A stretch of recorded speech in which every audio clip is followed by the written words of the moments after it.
महाराष्ट्र में विपक्षी गठबंधन महाविकास आघाड़ी को बड़ा झटका लगा है। शरद पवार की राष्ट्रवादी कांग्रेस पार्टी अब एकनाथ शिंदे की शिवसेना के साथ अलायंस का फैसला ले चुकी है, यानी महायुति गठबंधन के अंदर एक ही और गठबंधन होने जा रहा है। शरद पवार सीधे तौर पर एनडीए में पार्टी का विलय नहीं करेंगे, बल्कि एकनाथ शिंदे की शिवसेना को समर्थन देते हुए गठबंधन में शामिल होने वाले हैं। सूत्रों के हवाले से एक बड़ी खबर यह भी मिली है कि जयंती पाटिल को सरकार में वित्त मंत्री का पद दिया जा सकता है। यह पद पहले एनसीपी चीफ अजीत पवार के पास हुआ करता था।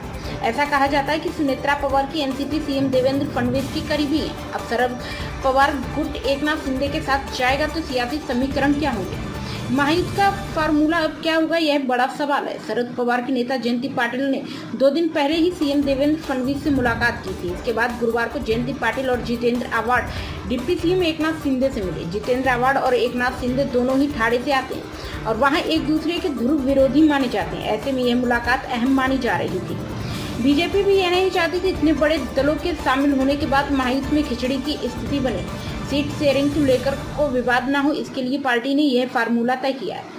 शरद पवार और एकनाथ शिंदे पहले से ही इस पर बातचीत कर रहे थे। दोनों ने तय किया था कि शिवसेना और एनसीपी एसपी मिलकर अलायंस करेंगे। शरद गुट महायुति में मर्ज नहीं होगा। भविष्य में जो भी चुनाव होंगे उसमें सीट शेयरिंग शिंदे गुट और शरद गुट के बीच में होगी।